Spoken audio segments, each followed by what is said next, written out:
Dork in Disguise, Chapter 13.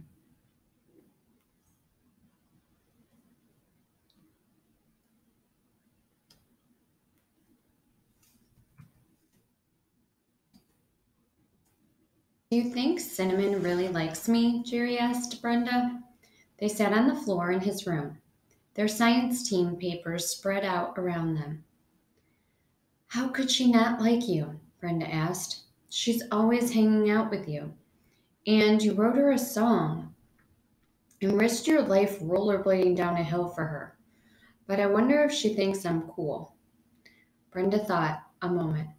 Well, she thought it was cool that you rollerbladed down a hill, smashed into a tree, and gave yourself a black eye. Yeah, Jerry sighed. Acting cool sure is hard work, and sometimes painful. I still have bruises. Yeah, Brenda said. This whole make Jerry look cool project has been complicated. She looked at the papers spread out on the floor. But so are these questions. Let's get back to work. The first science team competition is only 2 weeks away.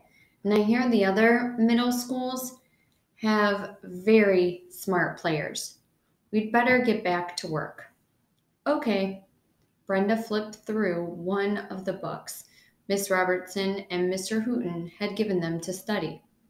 Here's another question. Okay, Jerry said. Shoot. What is Newton's first law of motion? Newton's first law states that any body moving uniformly in a straight line or in a state of rest will remain in that state unless it's acted on by some outside force. Great, Brenda said. What about his second law? That's easy, Jerry said. I learned about that with my hovercraft. Brenda's eyes lit up.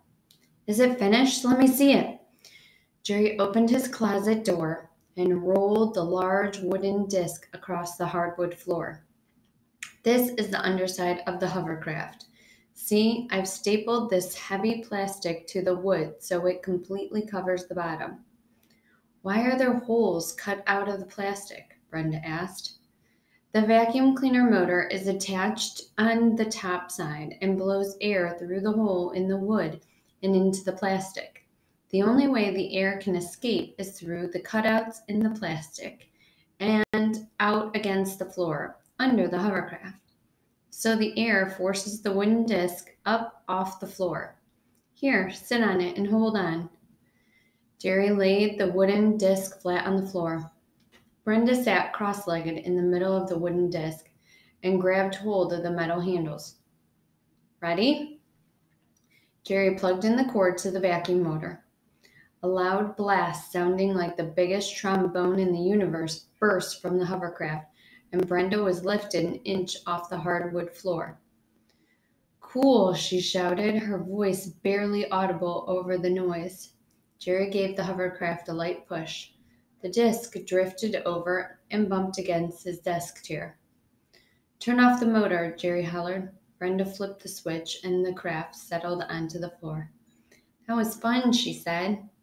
It'll be more fun when I get a long extension cord, he said. Then we'll be able to move farther while hovering. So you learned about Newton's second law with that? Yeah, Jerry said. Newton's second law tells what happens when a force is applied to an object. The greater the force, the greater the acceleration of the object. The greater the mass of the object, the smaller the acceleration. In other words, the harder I push you on the hovercraft, the faster you move. But if you weighed twice as much, you wouldn't move as fast. Cool, what a great experiment. I can't wait till you show Mr. Hooton. Now, you ask me a question for the science team. What is Flack's first law? Never heard of it. It's about being cool, Jerry said. The greater the dorkiness in the kid, the less the kid will fit in with the cool crowd. You have a one-track mind, Flack.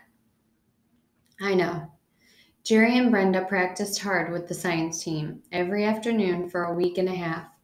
Jerry had an elaborate strategy to keep anyone from finding out he was on the team. He didn't go to his locker or hang out in the hallway after school in case Craig or one of the others would stop him and invite him to go rollerblading or hang out. And he didn't wait in Mr. Hooten's room either.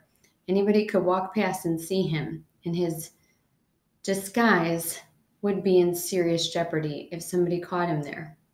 So every day after school, Jerry went into the boys' bathroom and he sat in one of the stalls and studied his science team books and articles for 10 minutes while the halls cleared. Jerry hated that, but there was no place else he could go to avoid being found out.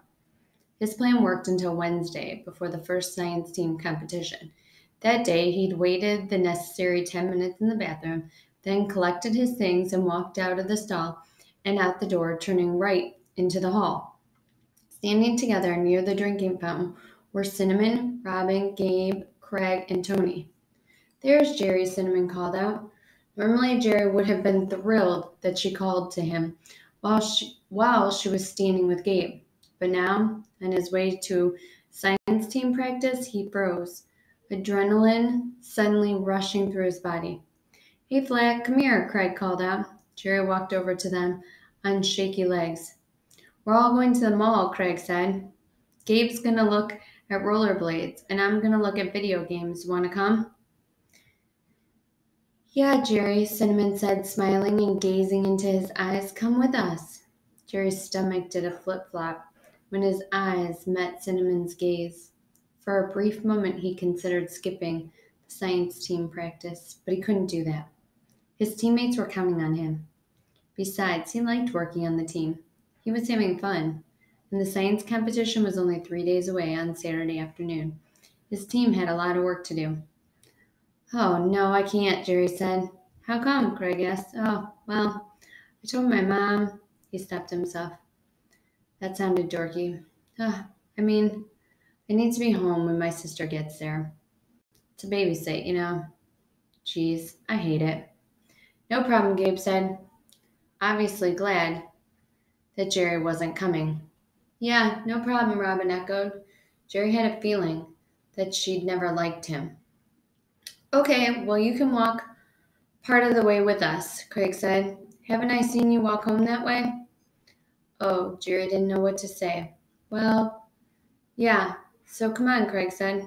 Craig and the others started walking, and Jerry couldn't think of how to get out of joining them. If he said he had to stop at his locker, they'd just stop with him. And he'd already said he had to go home now to watch his sister. Jerry walked down the hall with them hanging back, wishing he could turn around and go back to Mr. Hooten's classroom. Miss Robertson came toward them, nearly running up the hall, late for science team practice. Jerry hung his head and walked directly behind Gabe. She didn't see him and hurried past. On the way out the front door of the school, Tony walked alongside Jerry. "I thought you were on the science team," Tony said to him. Jerry was startled.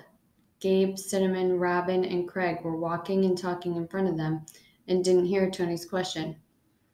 "Oh, no," Jerry said in a low voice. Why would I do that?" "I saw you go in the science room after school about a week ago," Tony said. He shrugged. "I just thought maybe you were on the team." "No way," Jerry said. Tony didn't ask any more questions. They walked 6 more blocks before Jerry could leave them. "I turn here," he said. "See you tomorrow." "See you, Flack," Craig said. "Remember the carnival this weekend." Jerry remembered it was Saturday evening at the science team competition. After the science team competition. "Yes," Cinnamon said. "We're all meeting at the Ferris wheel at 6:30. "I'll be there," Jerry said. Cinnamon giggled. "We'll have fun." "Bye, Jerry," Tony said. He gave Jerry a little wave, and Jerry wondered if Tony had told the others that he thought Jerry was on the science team. They moved on toward the mall. Jerry walked a half a block toward home, then doubled back, jogging through backyards toward Hawthorne School. He'd be late, but he had saved his cool guy status with Cinnamon and the others. It had been a very close call.